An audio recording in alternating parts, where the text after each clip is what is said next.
Okay, so Brian, I want to thank you again for taking the time to share some of your insights with us. I mean, you've been in the industry for so long and in so many different facets of it. One thing that, I'd like to get some insights from you on are, what are the trends that you see over the next 10 years that will really impact optometry in the United States, of course, but on a global scale? And one of the things I like about the experience you bring to this conversation is your global perspective. So if you're an optometrist right now, what are the 3 or 4 things that, boy, you better be aware of over the next 10 years? Okay, so from my perspective, the biggest thing happening in the eye care industry is the aging of the population. That is going to dominate healthcare over the next 10 and probably even more years. And this impacts, of course, the demographics of one's practice and certainly impacts reimbursement. And we've all seen the healthcare debates, and we've seen what's been going on in this country, but it goes on around the world. There are countries where there's universal healthcare, like a lot of Europe. But if you look at the European budgets, if you look at the national health budget in the United Kingdom, they're all problematic in terms of trying to fund healthcare. And as this population ages, it's going to become more and more of a problem. Now, from a disease state, one can look at this a little more granularly. And from a disease state, there are certain diseases that are going to dominate.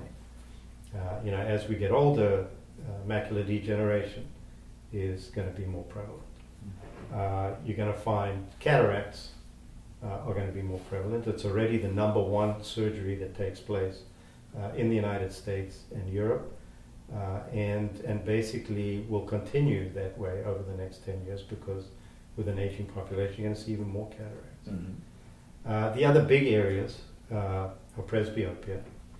And presbyopia is a huge opportunity, I believe, because at this point, we still don't have a good way to treat presbyopia. We have multifocal glasses, contact lenses, intraocular lenses. None of them are giving what we were physiologically meant to do. And I know this from my birds that used to dive underwater. They could not wear multifocals. Right, from the past research you've done. We need accommodation. So I think a lot of work's going to go on in the accommodative area. Dry eye. Dry eye is again one of the biggest areas of patient visits to doctors' offices. And I think that's a key area for optometrists to focus on, to learn more about dry eye and what can be done about it. And there's going to be emerging new technologies that will be addressing dry eye. Some of them have already started to happen. And then finally, glaucoma. Glaucoma will continue to become more prevalent. We will see new treatments. We'll see new diagnostics.